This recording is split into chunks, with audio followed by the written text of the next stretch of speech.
Hi ವೀಕ್ಷಕರೇ, ನೋಡಿ, ಸರ್ಕಾರದಿಂದ ಗೃಹಲಕ್ಷ್ಮಿ ಫಲಾನುಭವಿಗಳಿಗೆ ಈಗಾಗಲೇ ಮರು ಅರ್ಜಿ ಹಾಕೋದಕ್ಕೆ ಅವಕಾಶನ ಮಾಡಿಕೊಟ್ಟಿದೆ. ಹೌದು ವೀಕ್ಷಕರೇ, ಸುಮಾರು 4 ಲಕ್ಷಕ್ಕಿಂತ ಅಧಿಕ ಮಹಿಳೆಯರಿಗೆ ಗೃಹಲಕ್ಷ್ಮಿ ಹಣ ಕ್ಯಾನ್ಸಲ್ ಆಗಿದ್ದು, ಇನ್ನು ಮುಂದೆ ನಿಮ್ಮ ಬ್ಯಾಂಕ್ ಖಾತೆಗೆ ಹಣ ಬರಬೇಕು ಅಂದರೆ ನೀವು ಗೃಹಲಕ್ಷ್ಮಿಗೆ ಮರು ಅರ್ಜಿನ ಹಾಕಿ ಹಣನ ಪಡ್ಕೋಬೇಕಾಗುತ್ತೆ. ಅದೇ ರೀತಿ ಸರ್ಕಾರದಿಂದ ಗೃಹಲಕ್ಷ್ಮಿ ಯೋಜನೆಯ 6,000 ಹಣನ ಜಮಾ ಮಾಡ್ತಾ ಇದ್ದು, ಈಗಾಗಲೇ ಸಾಕಷ್ಟು ಫಲಾನುಭವಿಗಳ ಬ್ಯಾಂಕ್ ಖಾತೆಗೆ ಜಮಾ ಆಗಿದ್ದು, ನಿಮ್ಮ ಬ್ಯಾಂಕ್ ಖಾತೆಗೂ ಕೂಡ ಸರ್ಕಾರದಿಂದ ನಾಳೆ ಸೋಮವಾರ ಜೂನ್ 29ರಂದು ಕರ್ನಾಟಕದ 29 ಜಿಲ್ಲೆಗಳನ್ನು 4 ವಿಭಾಗ ಮಾಡಿ 4 ಹಂತದಲ್ಲಿ ನಿಮ್ಮ ಬ್ಯಾಂಕ್ ಖಾತೆಗೆ ಈ 6,000 ಹಣನ ಜಮಾ ಮಾಡ್ತಾ ಇದೆ.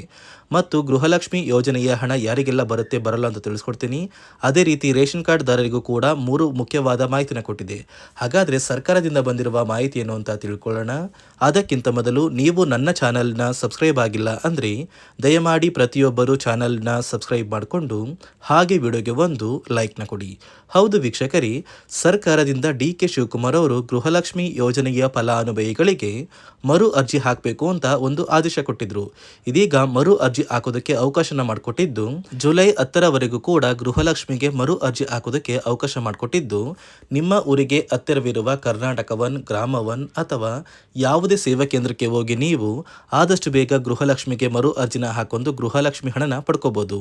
ಅದೇ ರೀತಿ ಸರ್ಕಾರದಿಂದ ಈಗಾಗಲೇ 6,000 ಹಣನ ಫಲಾನುಭವಿಗಳಿಗೆ ಜಮಾ ಮಾಡ್ತಾ ಇದೆ.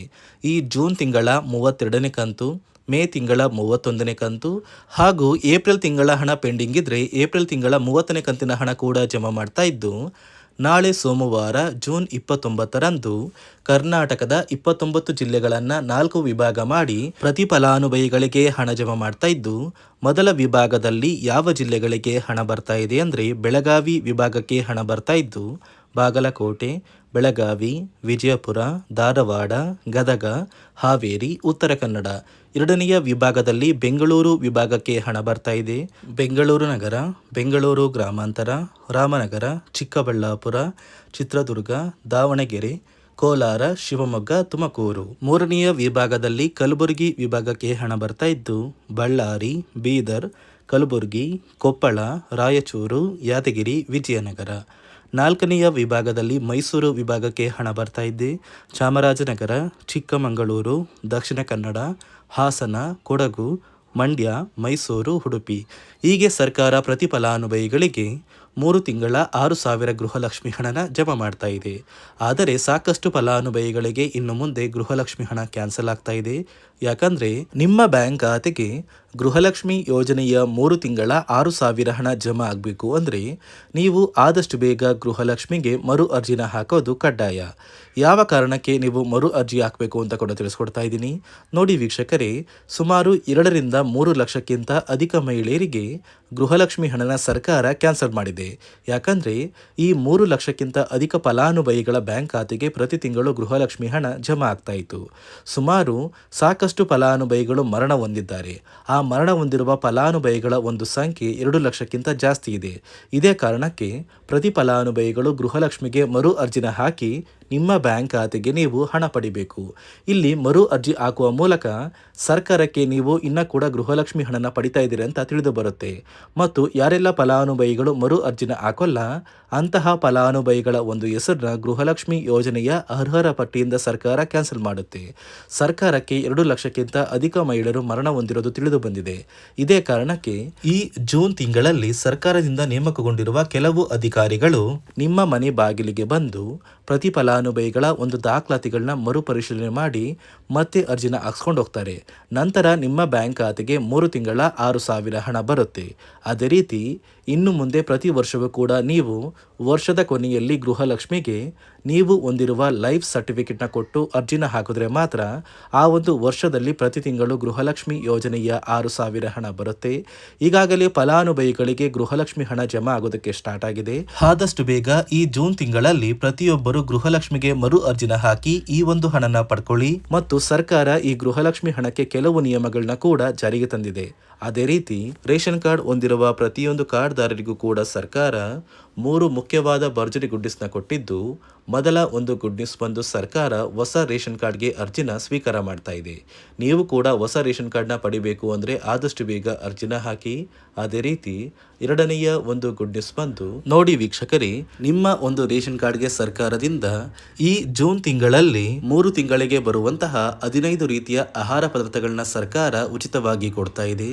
ಈ ಜೂನ್ ತಿಂಗಳಲ್ಲಿ ಸಿಗಬೇಕಾಗಿರುವಂತಹ ಇಂದಿರಾ ಕಿಟ್ ಮತ್ತು ಮೇ ತಿಂಗಳಲ್ಲಿ ನಿಮಗೆ ಬರಬೇಕಾಗಿರುವಂತಹ ಒಂದು ಇಂದಿರಾ ಕಿಟ್, ಅದೇ ರೀತಿ ಏಪ್ರಿಲ್ ತಿಂಗಳಲ್ಲೂ ಕೂಡ ನಿಮ್ಮ ಒಂದು ರೇಷನ್ ಕಾರ್ಡ್ಗೆ ಇಂದಿರಾ ಕಿಟ್ನ ಕೊಟ್ಟಿಲ್ಲ. ಒಟ್ಟು 3 ತಿಂಗಳ 15 ಆಹಾರ ಪದಾರ್ಥಗಳನ್ನ ಸರ್ಕಾರ ಪ್ರತಿ ಕಾರ್ಡ್ದಾರರಿಗೆ ವಿತರಣೆ ಮಾಡ್ತಾ ಇದೆ. ಮೂರನೆಯ ಒಂದು ಗುಡ್ ನ್ಯೂಸ್ ಬಂದು ಇನ್ನು ಮುಂದೆ ನೀವು ಉಚಿತ ಅಕ್ಕಿ ಪಡಿಬೇಕು ಅಂದರೆ ಆ ಒಂದು ಬಯೋಮೆಟ್ರಿಕ್ ಮಷಿನ್ ಮೇಲೆ ಬೆರಳಿಡುವಂತಹ ಅವಶ್ಯಕತೆ ಇಲ್ಲ. ಯಾಕಂದರೆ ಇದೀಗ ಸರ್ಕಾರ ನಿಮ್ಮ ಒಂದು ಬೆರಳು ಆ ಒಂದು ಮಷಿನಲ್ಲಿ ಎಂಟ್ರಿ ಆಗಿಲ್ಲ ಅಂದರೂ ಕೂಡ ಆ ಒಂದು ಅಧಿಕಾರಿಗಳು ಪುಸ್ತಕದಲ್ಲಿ ನಿಮ್ಮ ಒಂದು ಹೆಸರನ್ನ ಬರ್ಕೊಂಡು ನಿಮ್ಮ ಕಾರ್ಡಿಗೆ ಅಕ್ಕಿನ ಕೊಡಬೇಕು ಅಂತ ಸರ್ಕಾರ ಆದೇಶ ಕೊಟ್ಟಿದ್ದು, ಈ 3 ಗುಡ್ ನ್ಯೂಸ್ನ ಪ್ರತಿಯೊಂದು ಫಲಾನುಭವಿಗಳಿಗೆ ಸರ್ಕಾರ ಕೊಡ್ತಾ ಇದೆ.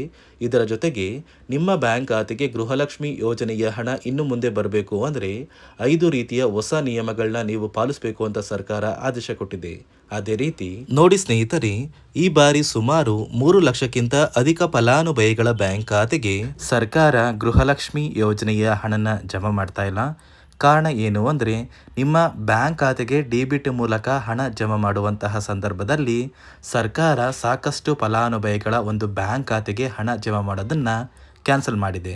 ಯಾಕಂದರೆ ಇತ್ತೀಚೆಗೆ ಹಣಕಾಸು ಇಲಾಖೆ ಜಾರಿಗೆ ತಂದಿರುವ 5 ನಿಯಮಗಳ ಆಧಾರದ ಮೇಲೆ ಪ್ರತಿಯೊಂದು ಫಲಾನುಭವಿಗಳಿಗೆ ಸರ್ಕಾರ ಈ ಒಂದು ಹಣನ ಜಮಾ ಮಾಡ್ತಾ ಇದ್ದು, ಯಾರೆಲ್ಲ ಫಲಾನುಭವಿಗಳು ಈ ನಿಯಮಗಳನ್ನ ಪಾಲಿಸಿಲ್ಲ ನಿಮ್ಮ ಬ್ಯಾಂಕ್ ಖಾತೆಗೂ ಕೂಡ ಹಣ ಜಮಾ ಆಗೋದಿಲ್ಲ.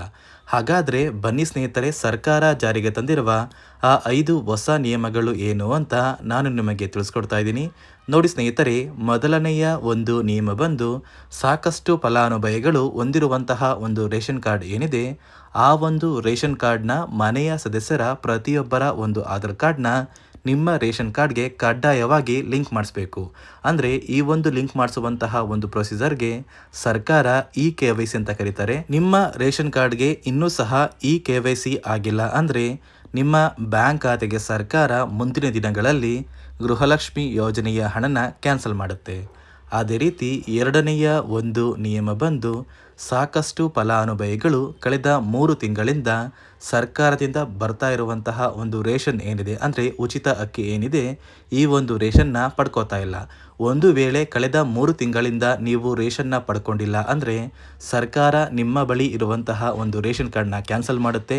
ನಿಮ್ಮ ರೇಷನ್ ಕಾರ್ಡ್ನ ಸರ್ಕಾರ ಕ್ಯಾನ್ಸಲ್ ಮಾಡಿದ್ರೆ ನಿಮ್ಮ ಬ್ಯಾಂಕ್ ಖಾತೆಗೆ ಗೃಹಲಕ್ಷ್ಮಿ ಯೋಜನೆಯ ಹಣ ಇರ್ಬೋದು ಮತ್ತು ಸರ್ಕಾರದಿಂದ ಬರುವಂತಹ ಒಂದು ಸೌಲಭ್ಯಗಳನ್ನ ನೀವು ಕಳ್ಕೋಬೇಕಾಗುತ್ತೆ. ಅದೇ ರೀತಿ ಮೂರನೆಯ ಒಂದು ನಿಯಮ ಬಂದು ನೋಡಿ ಸ್ನೇಹಿತರೆ, ನಿಮ್ಮ ಬಳಿ ಇರುವಂತಹ ಒಂದು ಆಧಾರ್ ಕಾರ್ಡ್ ಏನಿದೆ, ಆ ಒಂದು ಆಧಾರ್ ಕಾರ್ಡ್ನ ಕಳೆದ 15 ವರ್ಷಗಳಲ್ಲಿ ನೀವು ಯಾವುದೇ ರೀತಿಯ ಒಂದು ತಿದ್ದುಪಡಿನ ಮಾಡಿಸಿಲ್ಲ ಅಂದರೆ ನಿಮ್ಮ ಬ್ಯಾಂಕ್ ಖಾತೆಗೆ ಸರ್ಕಾರ ಗೃಹಲಕ್ಷ್ಮಿ ಯೋಜನೆಯ ಹಣನ ಕ್ಯಾನ್ಸಲ್ ಮಾಡುತ್ತೆ. ಯಾಕಂದರೆ ಸರ್ಕಾರದಿಂದ ಬಂದಿರುವಂತಹ ಒಂದು ಆದೇಶದ ಪ್ರಕಾರ ಪ್ರತಿಯೊಂದು ಫಲಾನುಭವಿಗಳು ಕಳೆದ 15 ವರ್ಷಗಳಲ್ಲಿ ಯಾವುದೇ ರೀತಿಯ ಒಂದು ತಿದ್ದುಪಡಿನ ನಿಮ್ಮ ಆಧಾರ್ ಕಾರ್ಡ್ಗೆ ನೀವು ಮಾಡಿಸಿಲ್ಲ ಅಂದರೆ ಕಡ್ಡಾಯವಾಗಿ ಆದಷ್ಟು ಬೇಗ ನಿಮ್ಮ ಆಧಾರ್ ಕಾರ್ಡ್ಗೆ ತಿದ್ದುಪಡಿನ ಮಾಡಿಸಿ. ಅದೇ ರೀತಿ ನಾಲ್ಕನೆಯ ಒಂದು ನಿಯಮ ಬಂದು ನಿಮ್ಮ ಕುಟುಂಬದ ಒಂದು ವಾರ್ಷಿಕ ಆದಾಯ 7 ಲಕ್ಷಕ್ಕಿಂತ ಕಡಿಮೆ ಇರಬೇಕು. ಒಂದು ವೇಳೆ ನಿಮ್ಮ ಕುಟುಂಬದ ವಾರ್ಷಿಕ ಆದಾಯ 7 ಲಕ್ಷಕ್ಕಿಂತ ಜಾಸ್ತಿ ಇದ್ದರೆ ನಿಮ್ಮ ಬ್ಯಾಂಕ್ ಖಾತೆಗೆ ಸರ್ಕಾರ ಗೃಹಲಕ್ಷ್ಮಿ ಯೋಜನೆಯ ಹಣನ ಕ್ಯಾನ್ಸಲ್ ಮಾಡುತ್ತೆ. ಅದೇ ರೀತಿ ಐದನೆಯ ಒಂದು ನಿಯಮ ಬಂದು ನಿಮ್ಮ ಕುಟುಂಬದ ಸದಸ್ಯರು ಅಥವಾ ಗೃಹಲಕ್ಷ್ಮಿ ಯೋಜನೆಯ ಫಲಾನುಭವಿಗಳು ಯಾರು ಕೂಡ ಸರ್ಕಾರಿ ನೌಕರರಾಗಿ ಕಾರ್ಯನಿರ್ವಹಿಸ್ತಾ ಇರಬಾರ್ದು. ಒಂದು ವೇಳೆ ನಿಮ್ಮ ಕುಟುಂಬದಲ್ಲಿ ಯಾರೇ ಆಗಿದ್ರೂ ಸರ್ಕಾರಿ ನೌಕರರಾಗಿ ಕಾರ್ಯನಿರ್ವಹಿಸ್ತಾ ಇದ್ದರೆ ನಿಮ್ಮ ಬ್ಯಾಂಕ್ ಖಾತೆಗೆ ಗೃಹಲಕ್ಷ್ಮಿ ಯೋಜನೆಯ ಹಣ ಕ್ಯಾನ್ಸಲ್ ಆಗುತ್ತೆ. ಈ 5 ನಿಯಮಗಳ ಆಧಾರದ ಮೇಲೆ ಪ್ರತಿಯೊಂದು ಫಲಾನುಭವಿಗಳಿಗೆ ಸರ್ಕಾರ ಹಣ ಜಮಾ ಮಾಡ್ತಾ ಇದೆ. ಒಂದು ವೇಳೆ ನೀವು ಈ 5 ನಿಯಮಗಳನ್ನ ಪಾಲಿಸಿಲ್ಲ ಅಂದರೆ ನೀವು ಕೂಡ ಗೃಹಲಕ್ಷ್ಮಿ ಯೋಜನೆಯ ಹಣದಿಂದ ವಂಚಿತರಾಗಬೇಕಾಗುತ್ತೆ. ನೋಡಿ ಸ್ನೇಹಿತರೆ, ಸರ್ಕಾರದಿಂದ ಒಟ್ಟಿಗೆ 3 ತಿಂಗಳ 6,000 ಹಣನ ನಾಳೆ ಸೋಮವಾರ ಜೂನ್ 29ರಂದು ಕರ್ನಾಟಕದ ಪ್ರತಿ ಜಿಲ್ಲೆಗಳಿಗೂ ಜಮಾ ಮಾಡ್ತಾ ಇದ್ದು ಗೃಹಲಕ್ಷ್ಮಿ ಹಣ ಆದಷ್ಟು ಬೇಗ ಬರುತ್ತೆ. ಮತ್ತು ರೇಷನ್ ಕಾರ್ಡ್ದಾರರಿಗೂ ಭರ್ಜರಿ ಗುಡ್ಡಿಸ್ನ ಕೊಟ್ಟಿದ್ದು ಎಲ್ಲ ರೀತಿಯ ಸೌಲಭ್ಯ ನಿಮ್ಮ ಕಾರ್ಡಿಗೆ ಸಿಗುತ್ತೆ ಮತ್ತು ಗೃಹಲಕ್ಷ್ಮಿಗೆ ಮರು ಅರ್ಜಿನ ಹಾಕಿ ಅಂತ ಹೇಳ್ತಾ ಇದಿಷ್ಟು ಸರ್ಕಾರದಿಂದ ಬಂದಿರುವ ಮಾಹಿತಿಯಾಗಿದ್ದು, ನಾನು ಕೊಟ್ಟಿರುವ ಮಾಹಿತಿ ನಿಮಗೆ ಇಷ್ಟ ಆಗಿದ್ದಲ್ಲಿ ನನ್ನ ಚಾನಲ್ನ ಸಬ್ಸ್ಕ್ರೈಬ್ ಮಾಡಿಕೊಂಡು ಹಾಗೆ ವಿಡಿಯೋಗೆ ಒಂದು ಲೈಕ್ನ ಕೊಡಿ.